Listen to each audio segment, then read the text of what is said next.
Hi, welcome. Enjoy the content, subscribe, and turn on notifications. Cameron Brooks always believed that his life was exactly where it should be.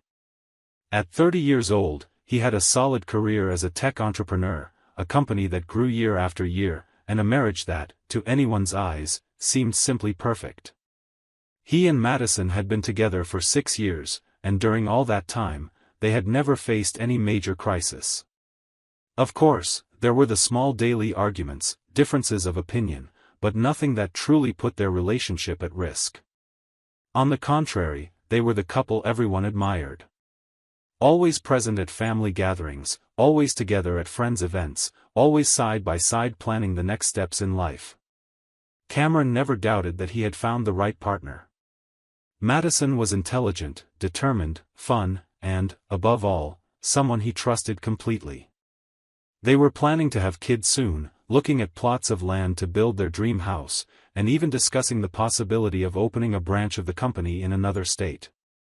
It was a life built in partnership, where everything seemed to fit naturally, as if the universe had conspired in their favor since the first day they met. That's why, when Madison suddenly announced that she needed to travel to Denver, claiming her mother was sick, Cameron didn't even consider doubting her. She explained that Helen, her mom, was going through some health issues, that she was weak and needed help at home, at least for a week. The way she spoke sounded so genuine, so full of concern, that anyone would believe her without question. And Cameron believed. Not only did he believe, but he also offered to help, asking if she wanted him to come along, if she needed financial assistance, or if there was anything he could take care of while she was away. However, she refused. She said it was something quick, that she'd be back in a few days, and that, besides, his presence wasn't necessary at the moment. In the first few days, everything seemed absolutely normal. They talked frequently, exchanged affectionate messages, had video calls, and Madison always seemed present, even though she was physically distant. But as time went by, something started to change subtly, almost imperceptibly. The messages, which used to be constant, began to space out. The replies became shorter, drier, more direct. And the video calls, which used to be part of their daily routine, started being replaced by simple voice notes or even text messages, often sent hours after Cameron had written to her. That started to bother him. At first, he tried to rationalize it. He thought she was busy taking care of her mom, that maybe she was overwhelmed, exhausted, with no time to be on her phone. After all, if Helen really wasn't well, it made perfect sense that Madison would devote all her attention to her. But no matter how hard he tried to convince himself of that, that strange feeling in his chest only grew stronger.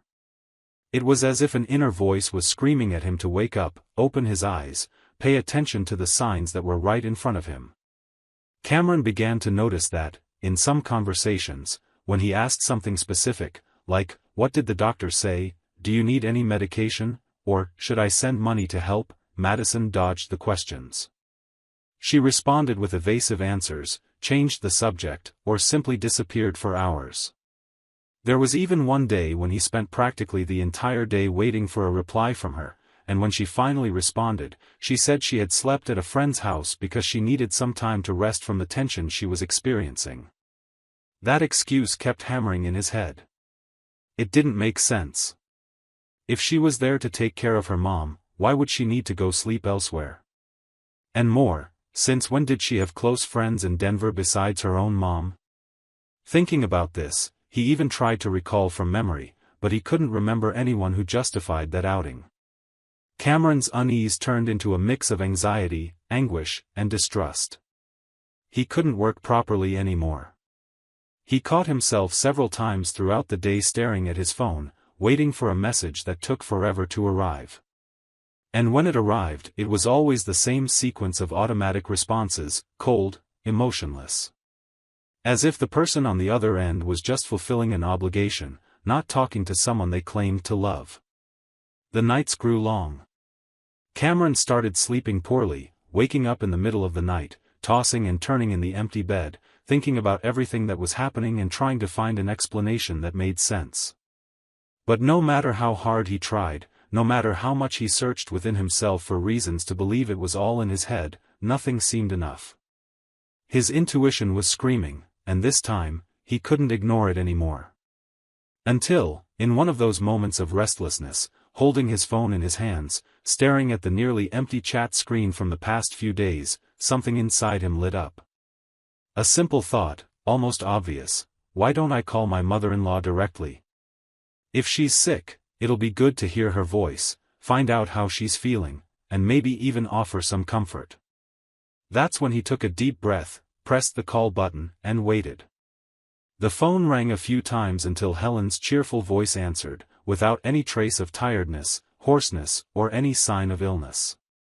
And at that exact moment, Cameron's life started to turn upside down. As soon as Helen answered, Cameron tried to mask that tightness in his chest. Her voice was light, relaxed, without any indication that she was going through any health problems. And that alone made his heart race. He forced a natural tone and asked how she was, trying to guide the conversation as casually as possible. But the response hit him like a punch in the stomach. Without beating around the bush, Helen replied simply, almost laughing, "Sick? Me? No way, dear. I'm fine. In fact, I just finished my morning walk." Cameron's hands started sweating instantly. His brain fired off thoughts in every direction, as if he was trying to process information that made no sense. And before he could form any reaction, Helen kept talking, with that same casualness that only made everything feel even more surreal. "Madison left a little while ago. I think she went to Jackson's place. She'll be back soon." For a few seconds, silence completely dominated the call. Cameron froze. His whole body locked up. He had to focus just to remember to breathe. Jackson. That name hadn't crossed his mind in years, but it was impossible to forget. Jackson Miller. Madison's first love, her high school boyfriend. That guy who was always mentioned as a story from the past, something irrelevant, that no longer had any part in their lives. Or, at least, that's what Cameron always believed. But at that moment, the word "past" completely lost its meaning. Because if Madison was at his house, then that past had never really been left behind. And the worst part wasn't just the fact that she was there. What tore him apart was the casualness with which Helen had said it. As if it were something absolutely normal. As if it were routine.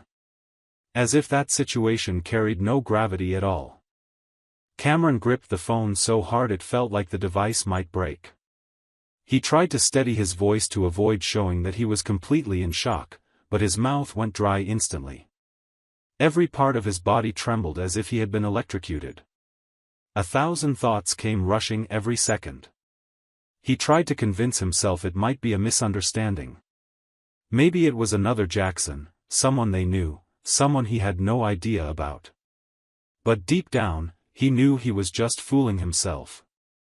Jackson was a name impossible to confuse. It was that name that, even buried for years, had never completely faded from memory. And now, it surfaced again, in the worst possible way. Unable to come up with any excuse, he quickly thanked her, said he'd call later, and ended the call. The hand holding the phone shook so much that he had to take a deep breath to avoid throwing it on the floor. His stomach felt like it had tied itself in knots. His head spun. Everything felt like a nightmare, as if he were trapped in a parallel reality that simply made no sense. His brain tried to find a logical explanation. Could Madison be there to resolve some old issue? Maybe it was a conversation, settling accounts, something with no hidden intentions. But again, it was that desperate attempt to deceive himself. Because if it were something simple, why would she have lied? Why say she was taking care of her mom?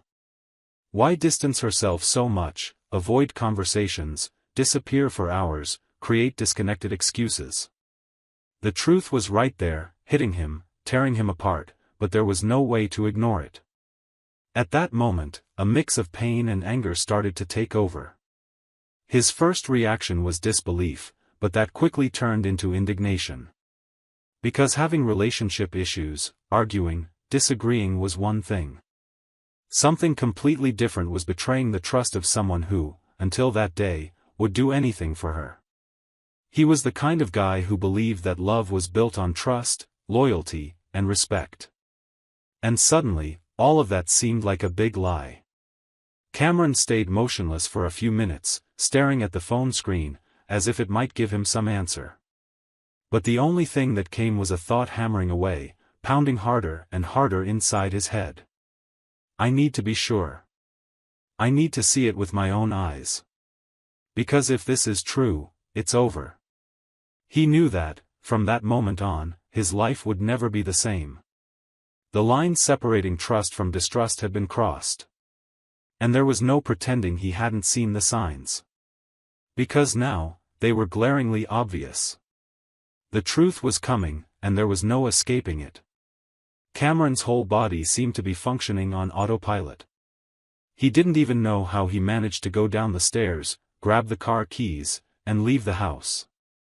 All that went through his mind was a sequence of disjointed images, jumbled thoughts, flashes of everything he had lived with Madison, and that voice hammering inside his chest, yelling that he needed to see it with his own eyes. Because until that moment, no matter how much everything pointed to the worst, there was still a tiny shred of hope that somehow it was all a big misunderstanding. The journey felt endless. His heart raced, his hands sweated on the steering wheel, and that tightening in his stomach seemed to grow with every corner. He barely remembered the last time he had been in that neighborhood. In fact, that place brought back memories he preferred not to revisit. It was where Madison had spent much of her adolescence, where she had lived that relationship with Jackson that, until then, he believed had been buried in the past. When he arrived, he parked on the block behind. He chose a strategic spot, from which he could discreetly observe his mother-in-law's house. He took a deep breath, held back the anxiety, and stayed there, attentive to any movement. Time seemed to stand still. Seconds dragged on, and all he could hear was the sound of his own heart pounding in his chest. His mind tried to come up with explanations, invent excuses, anything to ease that unbearable weight that felt like it was crushing his chest. And then, suddenly, the door of the house opened. His eyes widened instantly. There she was. Madison. She walked out with that air of someone trying to seem nonchalant, but at the same time, she discreetly looked both ways, as if making sure no one was watching. Cameron quickly ducked down, hiding his body, leaving only his eyes alert, following her every move. It was clear that she was avoiding being seen. She walked toward the next block, holding her phone, typing something, while quickly glancing around. Cameron waited a few seconds, took a deep breath, adjusted himself in the seat, and when he realized she was far enough away, he got out of the car and started following her on foot, keeping a safe distance, paying attention to each step. His chest felt like it was about to explode. Every movement she made felt like a blow. It was a mixture of adrenaline, anger, sadness, and a void he didn't even know could exist inside someone. When she turned the corner, Cameron felt his whole body tremble. His eyes followed her every step, and he noticed she was walking determinedly toward a house with a simple facade, a white fence, and a small garden in front. He stopped on the sidewalk across the street, pretending to mess with his phone, but in reality, every cell in his body was on alert. And before he could come up with any excuse for what was about to happen, the door of the house opened. Jackson appeared. Without any ceremony, Madison crossed the gate, walked straight to him, and as soon as they were face to face, they kissed. No rush, no hesitation, as if they did it with total naturalness. After the kiss, she went in, and Jackson closed the door behind them, as if it were routine, as if that had been, for a long time, the place where she truly wanted to be. This wasn't a quick visit or a chance meeting. It wasn't to settle old scores. This was happening because it had been happening for a long time. And at that moment, everything made sense. The cold conversations. The empty excuses. The sudden distance. The trip to take care of her mom, which never existed. The short replies, the lack of interest, the absurd disconnect that appeared out of nowhere. Everything. Each piece of the puzzle fit together at once, forming an image as clear as it was cruel. The shock was so great that Cameron had to lean against the wall to keep from falling. His legs lost strength. His stomach felt like it was churning, as if he was going to throw up. His head spun. It was a pain that had no name. Because until that day, he thought he knew what sadness, disappointment, and frustration felt like. But this was something far beyond that.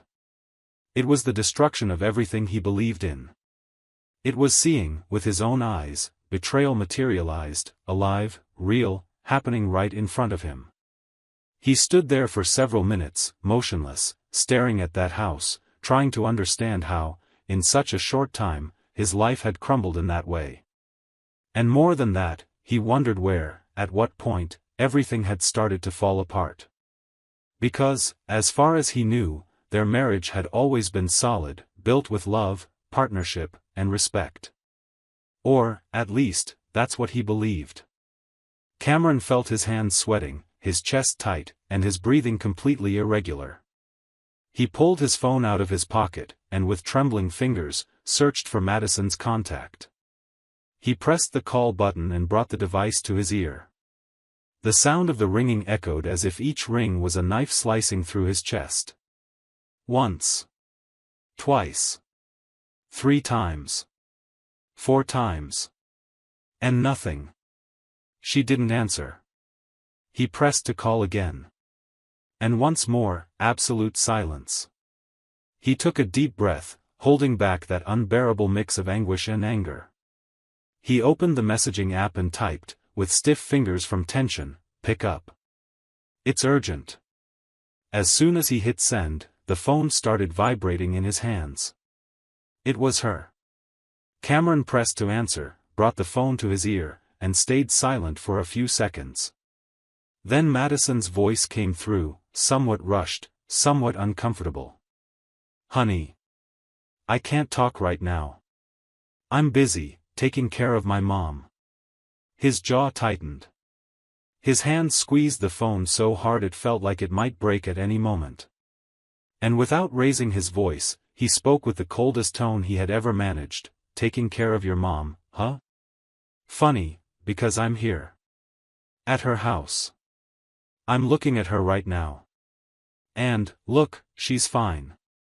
She even told me she went for a walk this morning." On the other end of the line, silence. No words. Just heavy breathing, as if she didn't know what to say, as if she had been caught red-handed, with no chance to defend herself. Cameron held on for another second and added, keeping his tone firm, direct, dry, like a sentence, "Do me a favor, can you please come back to your mom's house? I'm waiting for you here." As he spoke, he remained standing, right in front of Jackson's house, staring at that white gate, which, just minutes before, she had walked through as if nothing was wrong. And as if his words had reached her through the phone, the door opened abruptly. Madison came out in a hurry, probably trying to run to her mom's house, to come up with some excuse, some act to fix the situation. But as soon as she stepped outside, she came face to face with him. Her body froze. Her mouth hung slightly open, her eyes wide, speechless. And to top it off, Jackson appeared right behind her. He approached, placed his hand on her shoulder, as if saying, "Calm down, I'm here," in a clear gesture of intimacy, of someone who not only knew everything but was part of it. But as soon as she felt that hand, Madison quickly pushed it away, as if in desperation trying to erase a scene that had already been seen, as if that gesture could change anything. Cameron took 2 steps forward, looked her straight in the eyes, and with the firmest voice he had ever used in his life, spoke without trembling, without hesitation, "No need. You don't need to go back home. I saw it. I saw everything. I saw the kiss. I saw you walking in here. I saw every lie you made up about your mom." She tried to open her mouth to say something, but he didn't let her. He raised his hand, cutting off any attempt at defense, and concluded, and, you know what? Don't bother coming back. Stay here, with your mom, or whoever you want. I'll send your stuff here myself. Because, for me, it's over. Without waiting for a response, without wanting to hear a single word, he simply turned his back. He walked away. The sound of his own footsteps seemed muffled by the pressure that made his heart beat uncontrollably. With every step, his chest hurt, but at the same time, a strange sense of relief began to emerge. Because as devastating as it was also the end of a lie. On the way back, his phone started vibrating non-stop. Calls. One after another. Messages piling up. He glanced at the screen and saw her name flashing constantly. But at that moment, he didn't want to know anything. He kept driving, ignoring every call, every notification, every desperate attempt from her to reverse something that, for him, was already decided.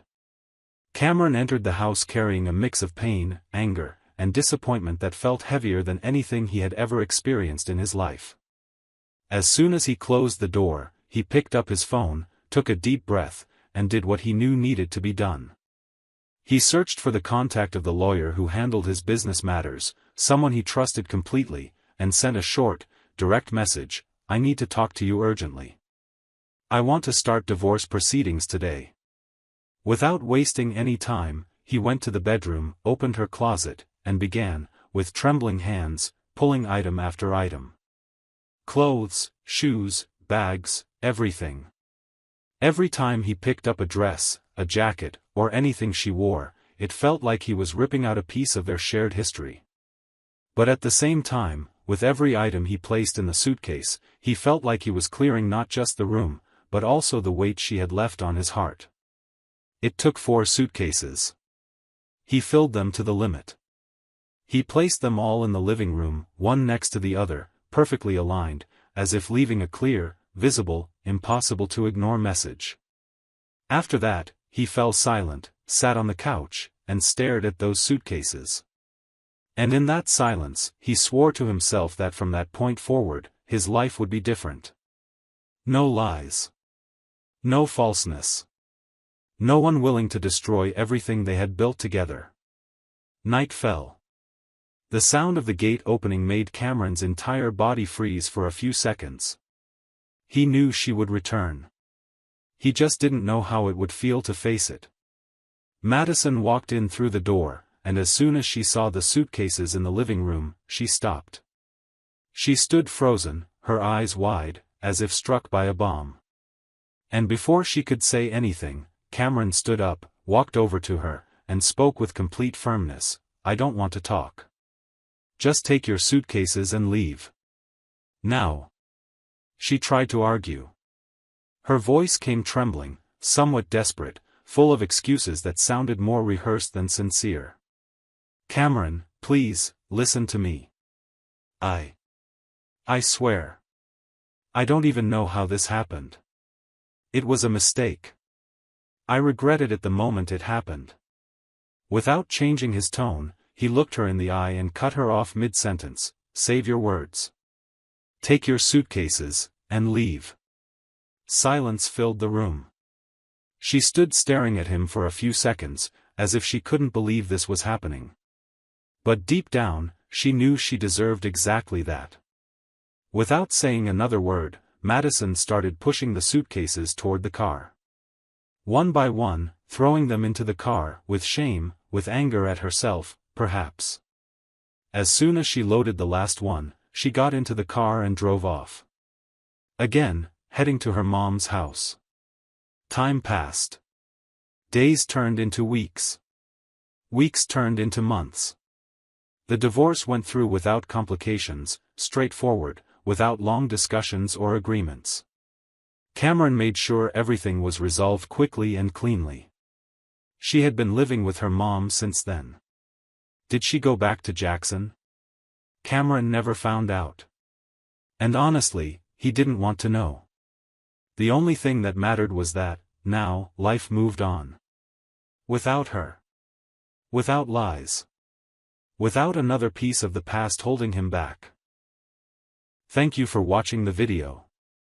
If you enjoyed it, don't forget to subscribe to the channel and turn on notifications so you won't miss any updates. See you next time.